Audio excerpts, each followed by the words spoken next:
The Galactic Defense Academy's main lecture hall was designed to accommodate approximately 300 students from 47 different species, which meant it looked less like a traditional classroom and more like someone had tried to stack aquariums, terrariums, and regular furniture into one space and hoped for the best. Professor Klendathu stood at the podium, all four of his arms gesturing dramatically as he worked himself into what could only be described as an academic frenzy. "And so we arrive," he announced, his voice carrying that special kind of smugness that only tenured professors can truly master, "at perhaps the most ridiculous chapter in military history. The sword." He said the word sword the way most people would say mold or taxes. On the massive holographic display behind him, images of various bladed weapons rotated slowly. Katanas, broadswords, scimitars, rapiers, the greatest hits collection of humanity's sharp and pointy phase. A few students chuckled. Most looked bored. It was fourth period on a Tuesday, which in any language translates to, "Please just let this end." "Look at these primitive implements," Klendathu continued, warming to his theme. "Sharp sticks for savages. The moment any civilization develops basic metallurgy, they immediately waste it on making metal sharp. Not for tools, mind you. Not for agriculture. No, they make it sharp so they can poke each other with it." He shook his head, his cranial ridges quivering with what appeared to be genuine disappointment in the universe. "The sword represents everything backward about pre-spaceflight societies. Honor culture, ritual combat, the ridiculous notion that waving metal near someone's vital organs constitutes tactical superiority." In the back row, Jake Morrison shifted slightly in his seat. The movement caused a distinct metallic sound that echoed through the lecture hall like a tiny bell. Several alien students in nearby seats turned to look. Their expressions, or the equivalent thereof, suggested they'd just noticed something extremely interesting or extremely concerning. Possibly both. Jake sat perfectly still, maintaining what his drill instructor back on Earth had called his resting human face.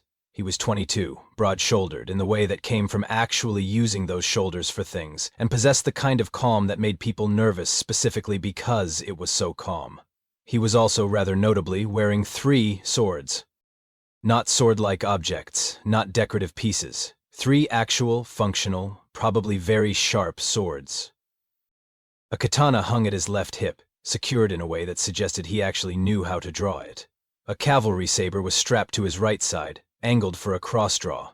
And on his back, riding high between his shoulder blades, was a combat knife that had apparently been designed by someone who thought regular knives were too subtle. And really, what the world needed was 18 inches of steel that could double as a machete. The whispering started quietly, as whispering does, then spread through the lecture hall like a virus. Klendathu, sensing he'd lost his audience's attention, stopped mid-gesture. "Is there," he said slowly, his primary eyes narrowing while his secondary eyes scanned the room, "something more interesting than military history happening in my lecture?" The whispering stopped. The silence that replaced it was somehow worse. Klendathu's gaze swept across the rows of students like a searchlight looking for prisoners. When his eyes landed on Jake Morrison and his ridiculous collection of medieval hardware, every single being in that lecture hall could see the exact moment the professor's brain processed what he was seeing. All 4 of his arms went rigid. "Cadet," Klendathu said, his voice taking on the carefully controlled tone of someone who's just found out the universe is personally mocking them. "Stand up." Jake stood. The swords came with him, naturally, because that's how wearing swords works. The metallic sounds of shifting steel seemed unnaturally loud in the silent auditorium. For a long moment, Professor Klendathu just stared. His mouth opened, closed, opened again. He looked like a computer trying to process a command that violated several fundamental laws of programming. "Are those," he finally managed, "swords? Actual swords, on your person, right now?" "Yes, sir," Jake replied, his tone suggesting this was a completely normal and reasonable question, like being asked whether he'd remembered to bring a pencil. "3 of them?" "Yes, sir." "To a lecture about military history?" "Yes, sir." Klendathu's left primary hand came up to massage what might have been his temple. "Cadet Morrison, I have just spent the last 40 minutes explaining in excruciating detail why swords are obsolete relics of primitive warfare. And you're telling me you came to this lecture wearing 3 of them?" "Yes, sir," Jake said. Then, after the briefest pause, "To be fair, I wear them to all my lectures." The sound that came out of Professor Klendathu's throat wasn't quite a word.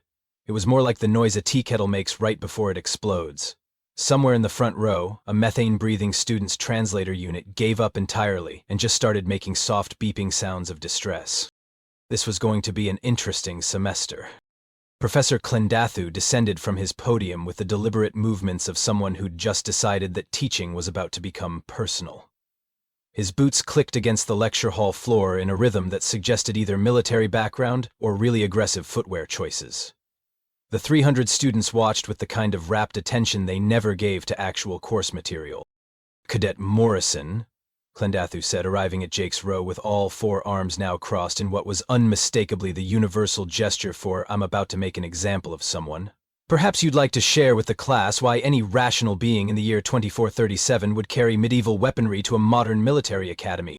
Jake looked at the professor with the same expression most people reserve for checking whether their coffee's ready. "They're practical, sir." The word practical hung in the air like a bad smell. "Practical," Clendathu repeated slowly. "You find swords practical?" "Yes, sir."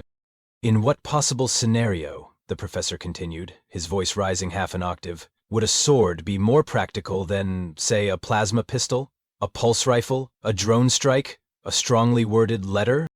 A few students laughed. Jake didn't. "Well, sir," Jake said, and there was something in his tone that made the laughing stop.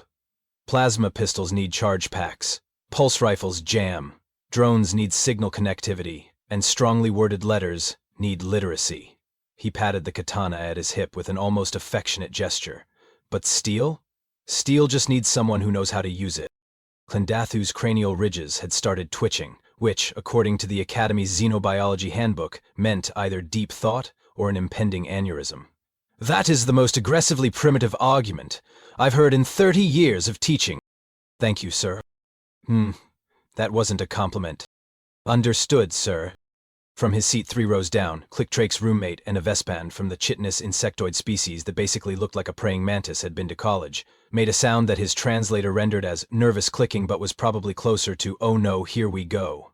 He'd seen that look on Jake's face before. It was the look that preceded either something brilliant or something that got them both detention, sometimes both. Professor Clendathu turned to address the entire lecture hall, using Jake as a visual aid by gesturing at him with 2 of his 4 hands. "Class, what we have here is a perfect example of human exceptionalism, taken to its most absurd conclusion. Humanity joins the galactic community, gains access to technology that makes their entire military history obsolete, and what do? They bring swords to space." He turned back to Jake. "Tell me, Cadet, do you also bring a club? Perhaps a sharpened rock? Maybe some nice cave paintings?" "No, sir," Jake replied with perfect calm. "But I do have a tomahawk in my locker." The professor's face did something complicated. "You have a what in your where?"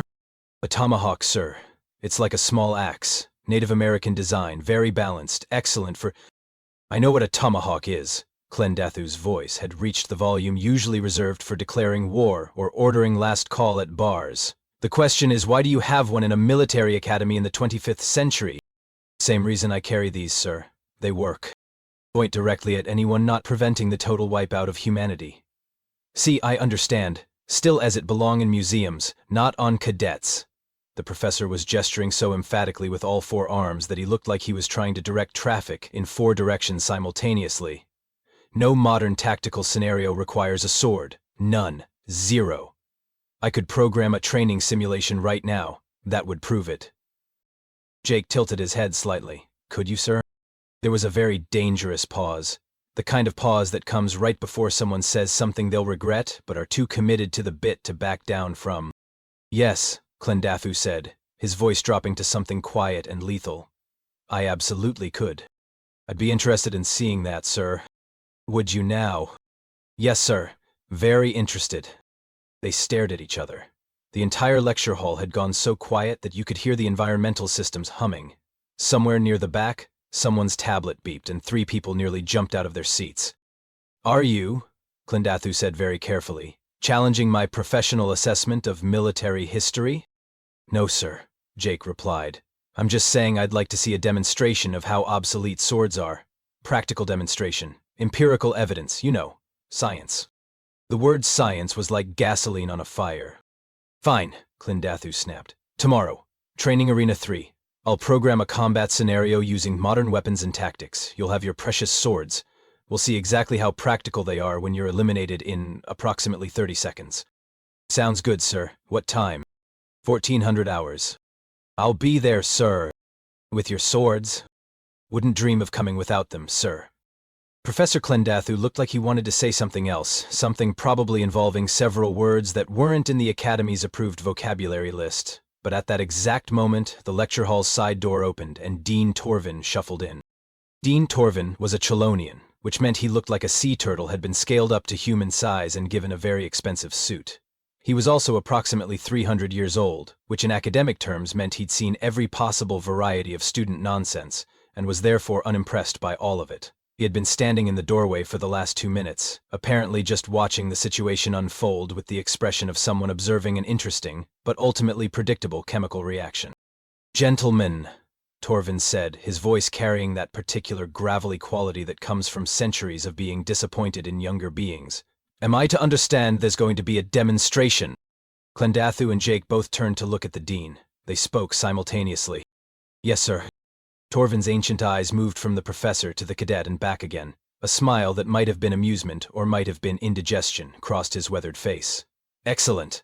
I'll inform the combat systems coordinator. 1400 hours tomorrow, Arena 3. I'll be observing personally." He shuffled back out of the lecture hall, leaving behind a silence that felt like the moment right after someone lights a very large fuse. Jake sat back down. His swords clinked softly. Click leaned over and whispered, "You're insane." "Probably," Jake agreed. "You're going to get expelled." "Maybe. Why do humans do this?" Jake grinned. "Because someone said we couldn't." News traveled fast at the Galactic Defense Academy, which was impressive considering half the student body communicated through pheromones, bioluminescence, or interpretive antenna movements. By dinner time, every single cadet knew about the challenge. By lights out, there were betting pools running in 6 different currencies and one species complex system of favors involving fermented algae cakes. The odds were not in Jake's favor. Click found Jake in their shared quarters at around 2200 hours, sitting cross-legged on his bunk with all 3 swords laid out in front of him like a surgeon's tools. The katana was partially disassembled, and Jake was running an oiled cloth along the blade with movements that looked almost meditative. "You're really doing this?" Click said. It wasn't a question. His translator gave his voice a slightly buzzy quality that matched his general state of anxiety. "Yep," Jake said, not looking up from his work. "The entire academy thinks you're going to lose in under a minute." "I know. Professor Clendathu has been programming combat drones since you left the lecture hall. Military-grade training units, with plasma weapons." "Makes sense. He's allowed to use 3 of them. Convenient number." Click's antennae drooped in what was definitely the insectoid equivalent of exasperation. "Jake, my friend, my roommate, my fellow cadet who I've come to respect despite your species' alarming tendency toward self-destructive behavior, what exactly is your plan here?" Jake looked up and smiled. It was not a reassuring smile. It was the kind of smile that explained why humanity had conquered its own planet before figuring out world peace. "Don't get shot, cut the drones, win." "That's not a plan. That's a suicide note with optimistic formatting. It's worked before." When has that possibly worked?" Jake went back to cleaning his blade. About 3,000 years of human history, give or take. Before Cleek could formulate a response that adequately expressed his concern, terror, and confusion, there was a knock on their door. Actually, it was more of a rhythmic pounding that sounded like someone was testing whether the door was structurally sound. Jake opened it to find 5 other human cadets crowded in the hallway, all grinning like they'd just been told school was canceled forever and replaced with a pizza party. "Morrison," said the one in front, a stocky woman named Rodriguez who'd apparently decided that regulation haircuts were a polite suggestion rather than a rule. "Tell us, you're actually doing this thing tomorrow." "I'm actually doing this thing tomorrow." The humans erupted in a cheer that made Click's antennae flatten against his head. Rodriguez pushed her way into the room, followed by the others. "Okay, tactical consultation time. What's your loadout?" "What you see," Jake said, gesturing to the 3 swords. A tall cadet named Okonkwo whistled low. "Just the 3? You're not bringing backup?" "These are the backup. I'm the primary weapon system." "That's the most human thing I've heard all week," said Chen, the smallest of the group who had somehow ended up specializing in heavy weapons and never saw the irony. "I love it. What's your approach strategy?" Jake reassembled the katana with practiced efficiency while he talked. "Clendathu's a historian, not a tactician. He'll program the drones for optimal firing solutions in overlapping fields of fire because that's what the manual says. Which means he'll be thinking in terms of keeping me at range. Does you close distance? Rodriguez said, nodding. Standard anti-range tactics. In an urban simulation environment with cover, yeah. Plasma bolts are fast, but they're not instant. Human reaction time plus actual close-quarters training should be enough. Okonkwo frowned. Should be? Will be, Jake corrected, with confidence that was either well-founded or catastrophically misplaced. Chen had picked up the cavalry saber and was examining it with the appreciation of someone who understood sharp objects. Why 3 different blade types, though? Seems like redundancy. Different reach, different balance, different applications, Jake explained. Katanas for precision work, sabers for momentum-based strikes and has better reach. The knife is for close-in fighting if things get ugly. When things get ugly, Rodriguez corrected. Optimism is important.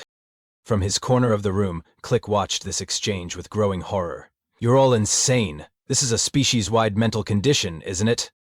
The humans turned to look at him with identical expressions of friendly confusion. What do you mean? Chen asked. I mean, Click's translator struggled to convey his distress through interpretive clicking. Your friend has challenged a professor to combat using weapons that predate spaceflight against military drones with energy weapons, and instead of talking him out of it, you're all helping him plan. Yeah, Rodriguez said slowly, like she was explaining something to a child. Because someone said swords don't work. Indomitable don't. But what if they do, though? Okonkwo added, with the philosophical air of someone contemplating the great mysteries of the universe. My work. Jake finished reassembling the katana and slid it back into its scabbard with a satisfying click. Click, buddy, I appreciate your concern. I really do. But here's the thing about humans and being told we can't do something. He stood up, gathering his weapons. It's basically an activation switch for stupid ideas that somehow work out. Somehow is doing a lot of work in that sentence. Rodriguez patted Click on what might have been his shoulder or possibly his upper thorax. Look at it this way. Tomorrow, either Jake proves that ancient weapons still have tactical applications in modern combat, or we all learn an important lesson about hubris. Either way, it's educational. The lesson will be, don't bring swords to a plasma fight. Maybe, Jake said, strapping the katana back to his hip. Or maybe the lesson is, don't assume you know everything about combat just because you've got fancier toys. He picked up the saber. You know what sword training teaches you that simulator time doesn't? How to cosplay, Click suggested weakly. Distance management, timing, reading your opponent's body language, understanding momentum and leverage, situational awareness, the psychology of combat. Jake was checking each weapon as he spoke, his hands moving with the automatic precision of long practice. Guns make you think in terms of point and click. Swords make you think in terms of vectors, angles, commitment, and consequence. You can't half commit to a sword strike. You're either in or you're not. The room had gone quiet. Even Click Centenni had stopped their anxious twitching. Plus, Jake added, grinning again, they look really cool. The spell broke. The humans laughed. Click made a sound his translator rendered as defeated chittering. Rodriguez checked her wrist display. It's late. You should get some rest. Big day tomorrow and all that. Big humiliation tomorrow, Click muttered. That's the spirit, Chen said cheerfully, completely missing the point. The other humans filed out, each offering some variation of good luck, or don't die, or in Okonkwo's case, remember, violence is rarely the answer, but when it is, it's the only answer, which was either very wise or completely unhinged. When they were gone, Jake started his pre-sleep weapons maintenance routine. Click watched him work in silence for a few minutes. Jake, Click said finally. Yeah. Why do you really carry 3 swords? Jake looked up, and for a moment the joking bravado was gone. Because someone once told me that the old ways don't matter anymore, that tradition is just nostalgia with delusions, that there's nothing valuable in knowing how your ancestors fought and survived. He ran his thumb carefully along the spine of the katana's blade, and I disagreed. These aren't just weapons, Click. They're arguments. They say that maybe speed and efficiency aren't the only things that matter.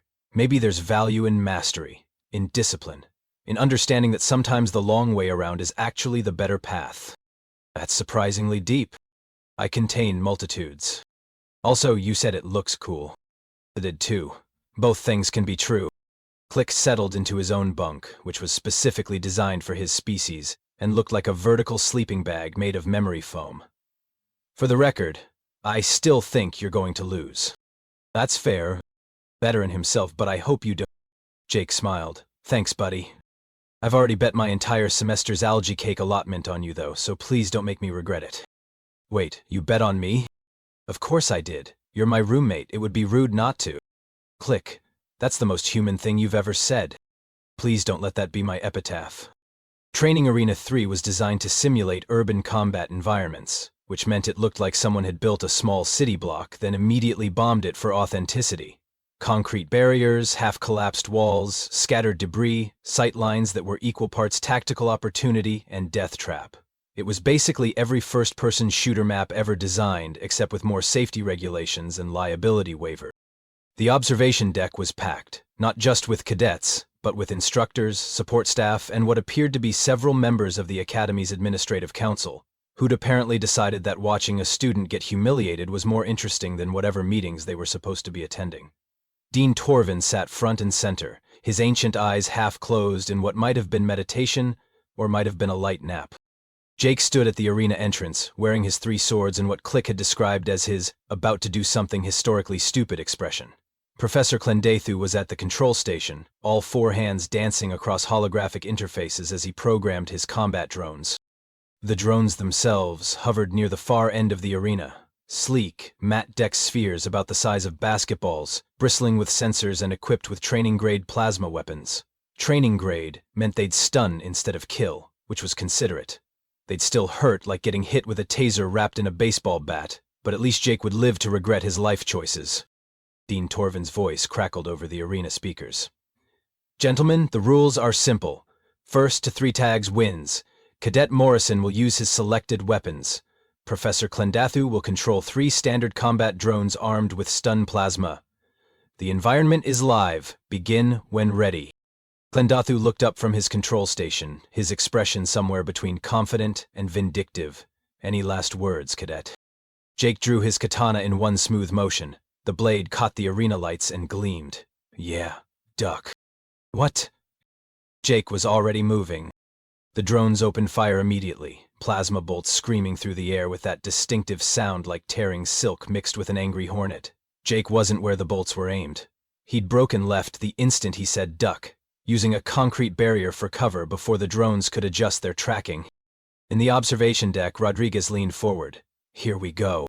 The drones spread out, classic suppression formation, trying to pin Jake behind cover with overlapping fields of fire. It was textbook tactical doctrine. It was also exactly what Jake had predicted. Clendathu was fighting by the manual, because that's what academics did. They followed established patterns. Jake didn't. He came out from behind the barrier low and fast, not charging straight but moving at an angle that put one drone between him and the other 2. The geometry of it was beautiful if you knew what to look for. He'd just turned one of Clendathu's advantages into a liability. The forward drone fired. Jake's katana moved in a tight arc, and the plasma bolt deflected off the blade with a shower of sparks and dissipating energy. Half the observation deck gasped. The other half assumed they'd seen wrong. Did he just parry plasma? Chen whispered. Plasmas still matter, Okonkwo whispered back. Just really excited matter. Jake closed the distance to the first drone in 4 running steps that looked more like a controlled fall forward. The katana struck once, precise, diagonal through the drone's sensor cluster. The machine's anti-collision systems kept it airborne, but its targeting capability was gone. 1 down, functionally speaking. Clendathu's face in the control booth had progressed from confident to concerned to completely confused. His hands moved faster across the interface, sending the remaining 2 drones into aggressive pursuit mode. Jake was already rolling behind a half-collapsed wall as plasma fire chewed through the air where he'd been standing. He came up on the other side, and now he was in close quarters where the drone's long-range advantages meant nothing. The second drone came around the corner high. Jake went low, drew his cavalry saber in a cross-draw that transitioned directly into an upward strike. The blade caught the drone's undercarriage, shearing through the propulsion unit. It hit the ground with a crunch of expensive electronics. 2 minutes, Dean Torvin observed mildly. Not 30 seconds. Professor Clendathu was now using all 4 hands on the controls, his academic composure completely abandoned. The third drone was in full retreat, trying to gain altitude and distance. Smart. Too late. Jake had already transitioned from pursuit to intercept. He read the drone's movement pattern, calculated the trajectory, and moved to where it was going to be rather than where it was. The saber went back into its sheath. The combat knife came off his back. The drone cleared a barrier and found Jake already there, waiting.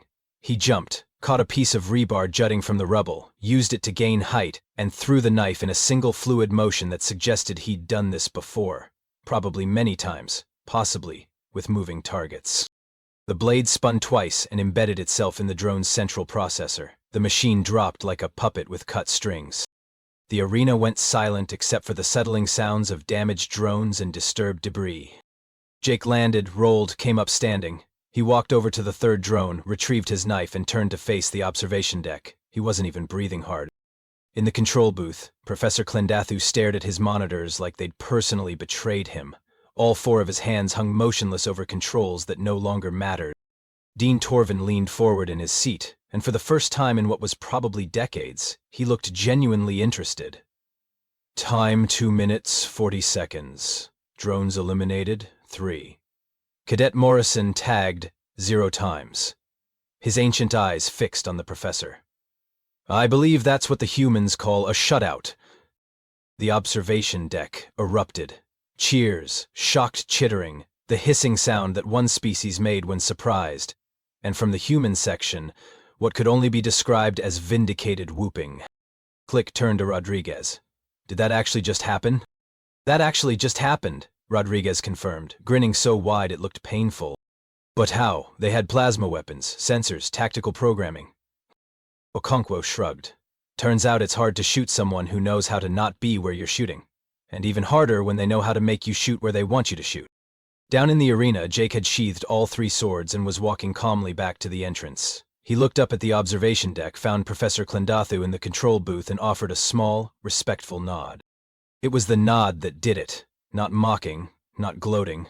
Just acknowledgement, one warrior to another, except one of them was a professor who just had his entire worldview adjusted with extreme prejudice. Dean Torvin stood slowly, joints creaking. I think, he said in a voice that carried through the suddenly quiet observation deck, we may need to reassess our curriculum's stance on historical weapons training. He looked directly at Clendathu. Effective, immediately. The professor managed a weak nod with all 4 of his arms hanging limp. As Jake exited the arena, the human cadets mobbed him with congratulations. Click pushed through the crowd, his antennae vibrating with something that might have been excitement or relief, or possibly just sensory overload. As planned. You won, Click said, like he still couldn't quite believe it. Told you they work, Jake replied. But how? Explain it to me like I'm someone who doesn't have a death wish. Jake grinned. Later. Right now, I believe you owe someone a lot of algae cakes. Worth it, Click said, and realized he actually meant it. The observation deck had mostly cleared out, but Dean Torvin had requested that both Jake and Professor Clendathu remain for what he called a post-action debrief, and what everyone else understood to be watching a professor eat humble pie with 4 forks. Clendathu sat in one of the chairs designed for multi-limbed species, looking like he'd just discovered his entire career was a lie. Which, to be fair, wasn't far from the truth. All 4 of his arms rested limply on the armrests in a posture that suggested complete existential defeat. Jake stood at ease, still wearing his swords because apparently he just did that now. Dean Torvin had positioned himself between them like a referee waiting to see if another round was about to break out. Professor, Torvin said slowly, would you like to begin or shall I? Clendathu made a sound like air escaping from a deflating balloon. I don't understand. The drones had superior firepower, range, targeting systems, and tactical programming. By every metric, they should have won. I should have, Jake agreed. If I'd fought like a target, explained. Jake unstrapped his katana and held it horizontally across both palms like he was presenting evidence. Your drones were programmed to fight an opponent using modern tactical doctrine. Suppression fire, zone control, overwhelming firepower. It's what works against enemies who think in terms of cover, concealment, and returning fire. He turned the blade slightly, light sliding along its edge. But sword combat doesn't think that way. It thinks in terms of flow, redirection, and commitment. Flow, Clendathu repeated weakly. Water finds the path of least resistance, so did I. Your drones created kill zones, so I didn't go where the kill zones were. They established firing patterns, so I moved in the gaps between patterns. They tried to maintain optimal distance, so I closed to where optimal distance didn't matter. Jake resheathed the blade. Guns teach you to control space by threatening it. Swords teach you to control space by occupying it. Dean Torvin's weathered face creased into something that might have been a smile. Go on. Every weapon system has assumptions built into it, Jake continued, warming to the subject. Modern combat assumes both sides are using similar technology, similar tactics, similar threat assessments. When you break those assumptions, you create what military historians call an asymmetric advantage. He gestured at his 3 swords. These break every assumption your drones were programmed with. But the plasma bolts, Clendathu protested. You deflected them with a sword. That shouldn't be possible. Plasma's just superheated matter held together by magnetic containment. Hit it at the right angle with a conductive surface, you can deflect the trajectory enough to miss. Jake shrugged. It's not easy, and I wouldn't recommend it as a primary defensive strategy, but it works if you commit to it. Commit, Torvin said thoughtfully. That's the real lesson, Jake said. Swords don't jam. They don't run out of ammo. They don't need battery packs or maintenance cycles or software updates. But more importantly, they require commitment. You can't half-use a sword. You're either controlling the distance, or you're not. You're either reading your opponent, or you're not. You're either accepting the risk of close combat, or you're not. He looked directly at Clendathu. Modern weapons let you kill from safety. Swords remind you that combat has consequences. That makes you better at combat, even when you're not using swords. The professor's cranial ridges had stopped twitching. He looked thoughtful now, instead of defeated. You're saying sword training isn't about the swords. Exactly. It's about distance management, timing, body mechanics, psychological warfare, and understanding that sometimes the most efficient solution isn't the most effective one. Jake tapped the katana at his hip. These teach principles that translate to any combat scenario. They make you think 3-dimensionally. They force you to understand momentum, leverage, and opportunity cost in ways that pointing and clicking never will. Torvin nodded slowly. Which is why humanity's close-quarters combat specialists consistently outperform other species in complex, tactical scenarios. We've had 3,000 years of practice at making sharp metal solve problems, Jake said. Turns out those lessons scale. There was a long silence. Professor Clendathu stared at the floor, all 4 hands now drumming against the armrests in what might have been thought, or might have been the neurological equivalent of rebooting. Finally, he looked up. I was wrong. Sir, Jake said. I was wrong. Not about swords being obsolete as primary weapon systems, they are, but about them being useless, about the principles behind them being primitive. Clendathu stood, all 4 arms moving in what Jake had learned to recognize as formal gesturing. You didn't just win that demonstration, Cadet Morrison. You taught a lesson that I should have been teaching. I just did what worked, sir. Which is exactly the point, isn't it? Warfare isn't about having the best technology. It's about applying the right principles with the right tools at the right time. The professor's cranial ridges settled into what might have been acceptance, or might have been grudging respect. I've spent 30 years teaching students that modern always beats ancient. You just proved that wisdom beats both. Dean Torvin made a pleased rumbling sound deep in his throat.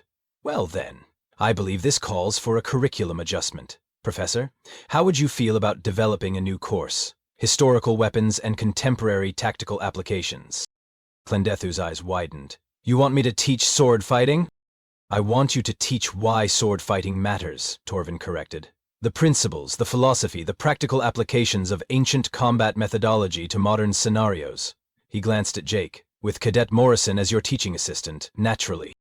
Naturally, Jake said, trying not to grin too obviously. This is insane, Clendathu muttered. Then, louder, but if we're going to do it, we're going to do it properly. Full historical context, comparative tactical analysis, practical demonstrations. He turned to Jake. And you're going to teach the actual sword work because, apparently, you know what you're doing. Happy to help, sir. I'm still not entirely convinced this isn't an elaborate human prank. Welcome to working with humans, sir. That feeling never goes away. Dean Torvin stood with the creaking sounds of someone who'd sat too long. Gentlemen, I believe we've had enough excitement for one day. Professor, draft a course proposal. Cadet Morrison, try not to challenge any more instructors to combat this semester. I'll do my best, sir. That's what worries me, Torvin said, but he was definitely smiling now. As they filed out of the observation deck, Clendathu paused at the door. "Morrison?" "Sir." "Why 3 swords? Why not just one?" Jake considered the question seriously. "One is for fighting, one is for backup, and one is because it looks cool." "That's it? That's your reasoning?" "Also," Jake added, "you should see what I keep in my locker." Professor Clendathu's face did something complicated. "I'm almost afraid to ask." "Probably for the best, sir." The next morning, word had spread through the Academy's rumor network with the efficiency of a computer virus and the accuracy of a game of telephone played across 47 species. The general consensus was that humans were either tactical geniuses or collectively insane, and possibly both simultaneously. Jake was at his locker, swapping out textbooks for his next class, when a small crowd of alien cadets approached. They had the cautious body language of people approaching a potentially dangerous animal at a zoo. The spokesperson was a Rigelian named Vorn, who looked like someone had given an octopus a business degree and a mild anxiety disorder. His translator crackled to life. "Cadet Morrison, if I may ask a question." "Sure," Jake said, not looking up from his lock organization. "Yesterday's demonstration was impressive, educational even, but I must know." Vorn's tentacles gestured in what was probably his species' equivalent of confusion. "Why were you wearing 3 swords if you only needed one for the demonstration?" Jake closed his locker and turned to face them with the kind of smile that suggested the answer was either very simple or very concerning. "Well, Vorn, that's an excellent question. One is for fighting, one is for backup, and one is because it looks cool." The aliens exchanged glances, or the equivalent thereof. "That's it?" Vorn pressed. "That's the tactical reasoning?" "Yeah. But surely there's more strategic depth, too." "No. Sometimes things are exactly as simple as they appear." There was a pause while several species tried to process whether humans were just naturally this way, or if Jake was specifically messing with them. The answer was probably yes. Click, who'd been watching from a safe distance, chittered something his translator rendered as resigned amusement. "Tell them about the locker, Jake." Jake's smile widened. "Oh, right. You guys want to see something fun?" "I'm not sure fun is the right word," Vorn said nervously, but his curiosity had clearly overridden his survival instincts. Jake opened his locker again, slowly, dramatically. The crowd collectively took a step back. Inside, mounted on custom racks displayed with the kind of care most people reserve for priceless art or religious artifacts, was an arsenal that looked like someone had robbed a medieval museum and then kept going. 2 battle axes, one with a blade that gleamed like it had been sharpened that morning, a short spear with a leaf-shaped blade, a collection of throwing knives arranged by size like some kind of demented wind chime, a morning star that looked like it had been designed by someone who thought regular maces weren't scary enough, a Zweihander, a 6-foot German greatsword that had been mounted diagonally because it literally didn't fit any other way, and inexplicably, leaning in the back corner like it was just waiting for its moment, a halberd. The silence was profound. "Is that?" Vorn said weakly. "Is that a polearm?" "That's a halberd," Jake corrected cheerfully. "Combination axe, spear and hook, 15th century design. Excellent reach, multiple applications, very versatile." "Why do you have a halberd in your locker?" "Why wouldn't I have a halberd in my locker?" "Because we live in space, in the future, with plasma weapons." Jake closed his locker with a gentle click. "And yet yesterday I won a fight with a sword. Makes you think, doesn't it?" Vorn's tentacles had gone limp. "You humans are going to be the death of galactic civilization." "Or its salvation," Click offered. "Still gathering data on that?" The crowd dispersed slowly, muttering in various languages and communication methods, all of which probably translated roughly to, "What did we just witness?" and "Why are humans like this?" Across campus, in his newly assigned office where he was drafting the curriculum for historical weapons and contemporary tactical applications, Professor Clendathu sat at his desk. The walls were decorated with various artifacts from military history across multiple species. It was the kind of office that screamed, "I have opinions about ancient battles and I will share them whether you asked or not." On the desk in front of him, still in its shipping container, was a package that had arrived that morning. He'd ordered it immediately after the demonstration, in a moment of what he was now characterizing as either professional growth or a complete psychological break. He opened the container slowly. Inside, wrapped in protective foam and accompanied by detailed care instructions in 17 languages, was a katana. Not a decorative piece. A functional blade, properly balanced, clearly meant for actual use. Clendathu lifted it carefully with 2 of his 4 hands. The weight was different than he'd expected, more substantial. The blade caught the light from his office window and threw it back like liquid silver. He stood, moved to an open space in his office, and tried a basic strike. It was clumsy, unbalanced, completely wrong by any standard that actually mattered. But it was a start. Reassessing previous conclusions, he muttered to himself. Then, louder, testing how it felt to say out loud, historical weapons and contemporary tactical applications, taught by Professor Clendathu. He paused. And teaching assistant Morrison, who will never let me forget this. He hung the katana on his wall, right between a Martian pike and a Centauri energy lance. It looked exactly right, there, like it had been waiting for that spot all along. Somewhere across campus, Jake Morrison was heading to his next class, wearing 3 swords because someone once said that was ridiculous, and Jake had taken that as a personal challenge rather than reasonable advice. Behind him, the legend was already growing. The human who brought swords to the future, and somehow made it work. The cadet who taught a professor that maybe, just maybe, there was still value in the old ways. And in lockers across the academy, in quiet moments, when no one was watching, other cadets were beginning to wonder. If swords still worked, what else from the old ways might be worth revisiting? What other ancient wisdom had been dismissed too quickly in the rush toward modern solutions? But those were questions for another day. For now, Jake had advanced tactical theory in 10 minutes, and he was absolutely going to be late because the halberd kept catching on doorframes. Some problems, it turned out, transcended species and centuries.